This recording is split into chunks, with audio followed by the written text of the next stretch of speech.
Now we'll take a look at the text, the key text that we're using for this class for the Togal practices in Yeshe Lama.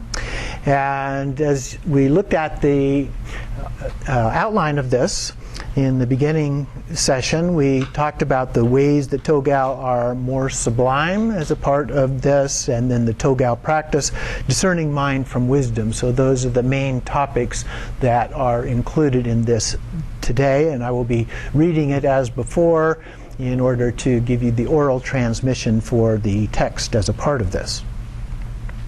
So starting on page 65.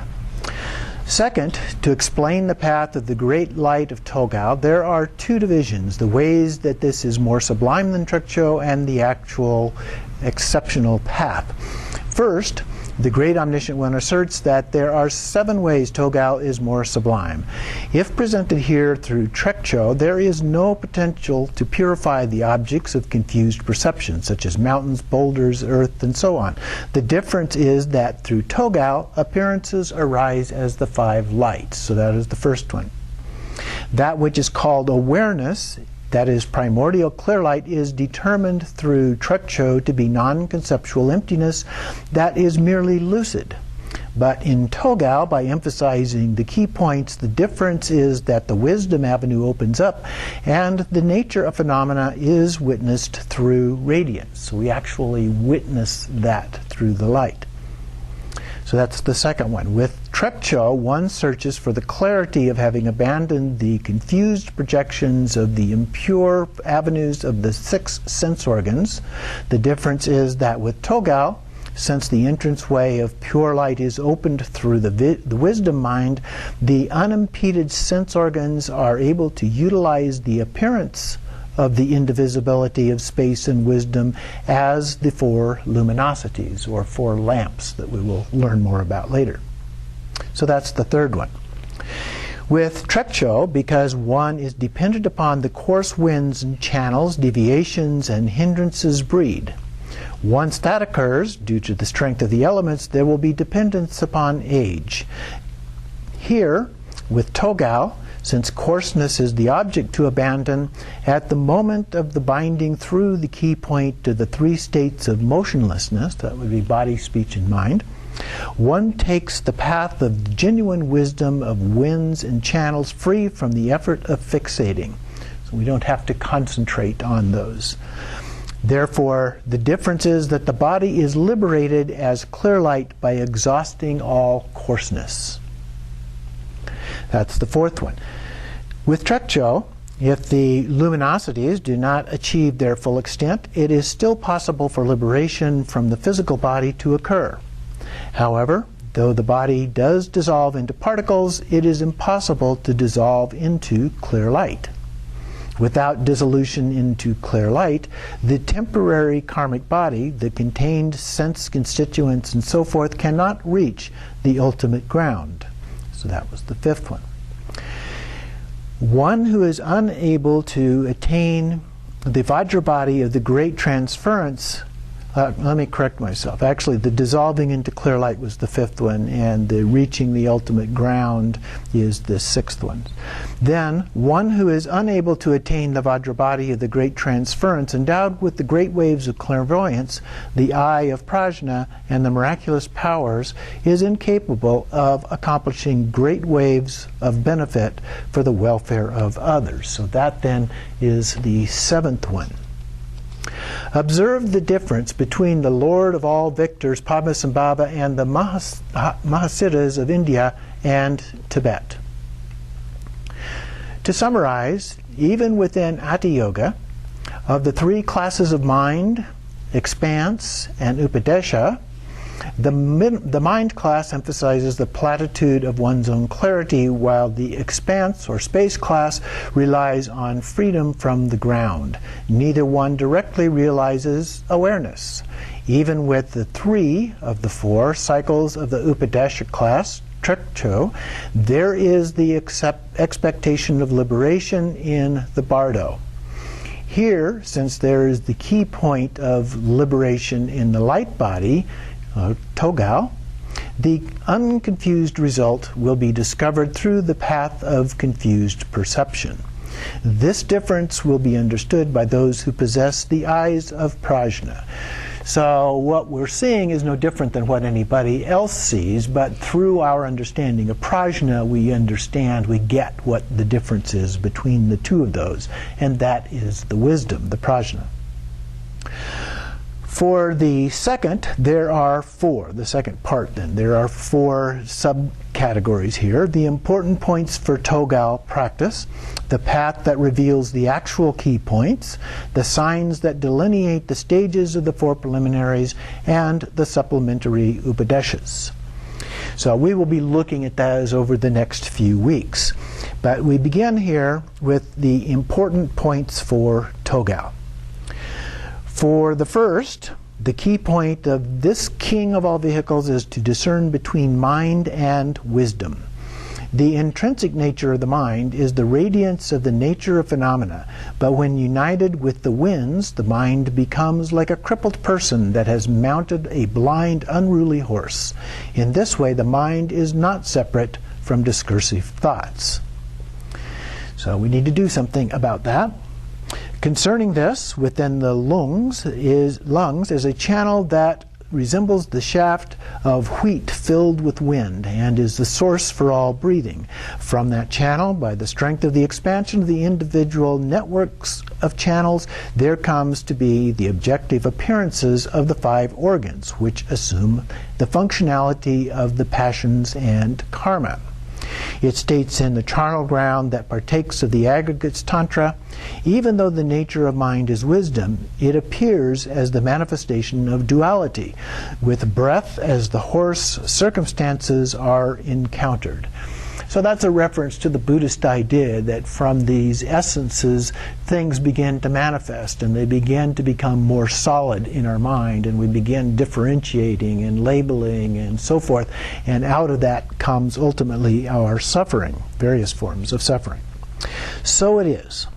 Wisdom abides within the luminosity of the flesh heart, indicating the nature, intrinsic nature, and compassion. These three called the luminosity of the fundamental nature of the ground.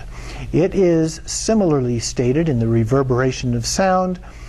In the celestial palace of the precious heart is the aspect of the originally pure nature.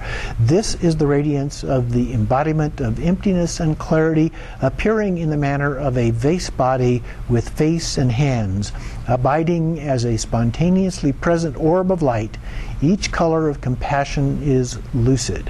And so the vase body there refers to an idea we've seen in other practices that we have done, such as the fire puja and also the food offerings and so forth, referred to as the youthful vase body.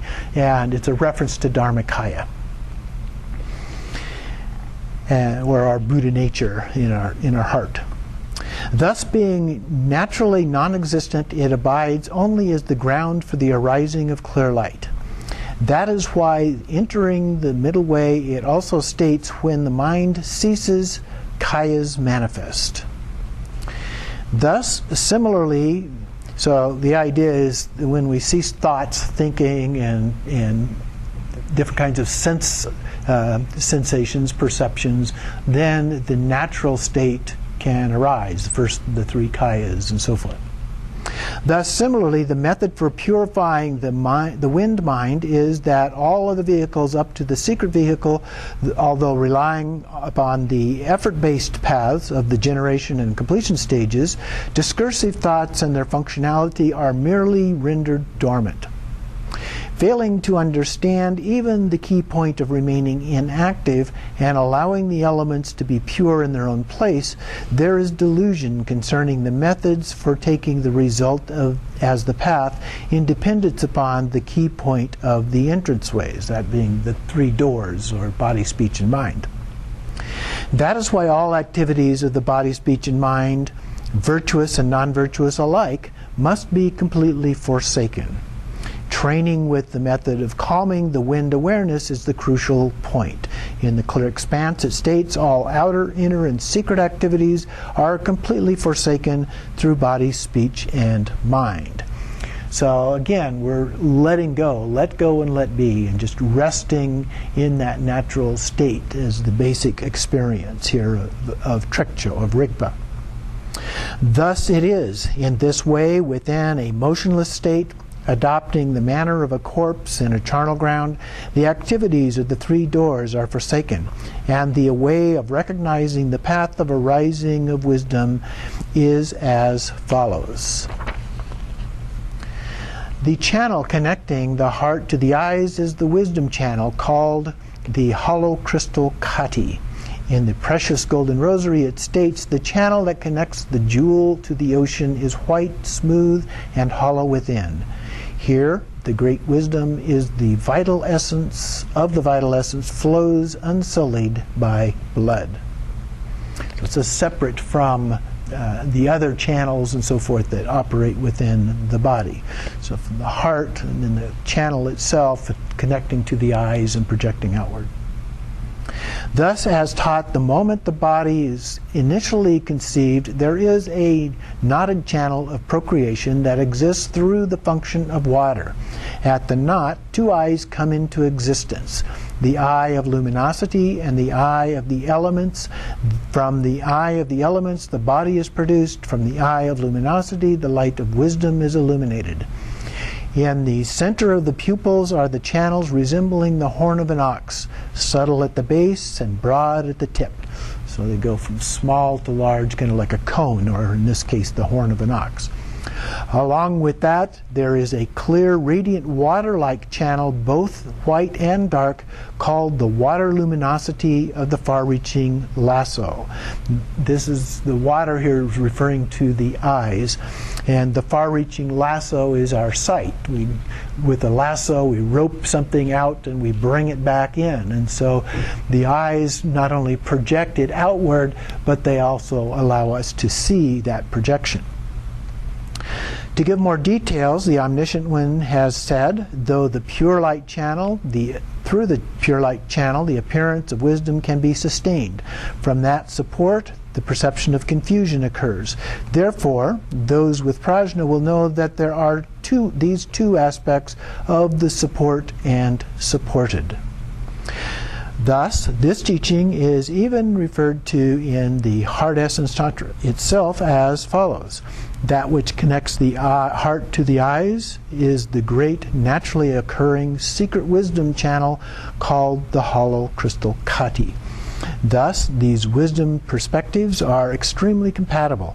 That which naturally occurs indicates the clear light channel not generated through the root cause and contributing circumstances.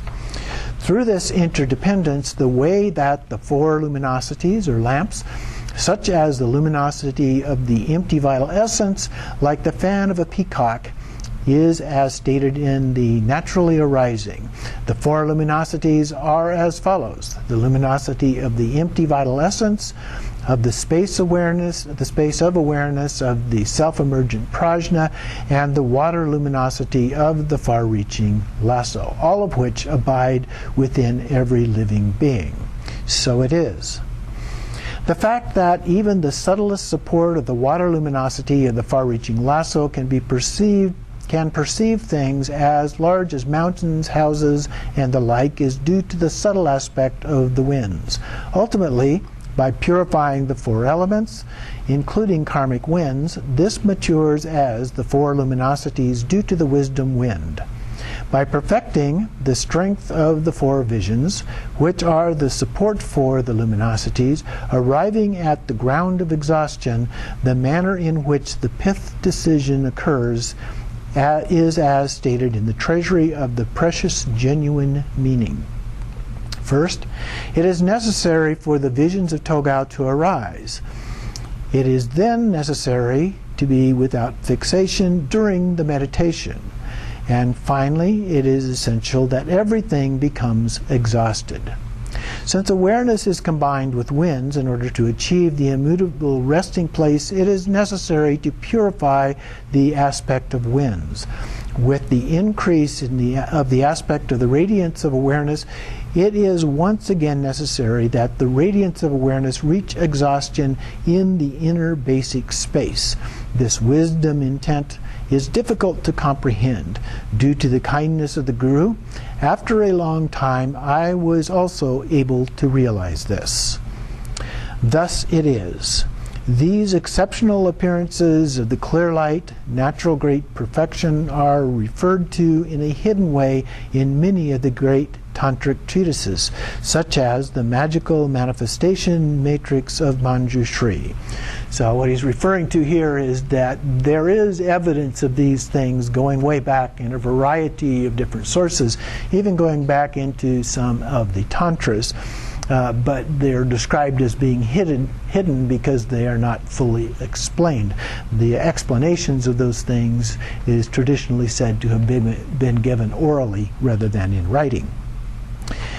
Even though nothing exists within the nature of awareness, those completely blinded by pride will, through mental imputation, claim that the origin of this doctrine is based on delusion. Such claims are utter stupidity. Just as it is characteristic of the nature of the moon's waxing and waning to naturally occur, likewise with the nature of awareness, the characteristics of the three kayas originally occur. Therefore, once existing in this way, while perfecting the proficiency of the Sambhogakaya's qualities as the appearances on the path, the vision of the direct realization of the actual nature of phenomena up to the vision of the complete extent is analogous to the waxing of the moon reaching maturity. So here he's talking about the four visions. The absolute perfection of the exhaustion of the nature of phenomena as the innate Dharmakaya is analogous to the moon on the 13th day having vanished in space. So that concludes our oral transmission of this section of the Yeshe Lama text.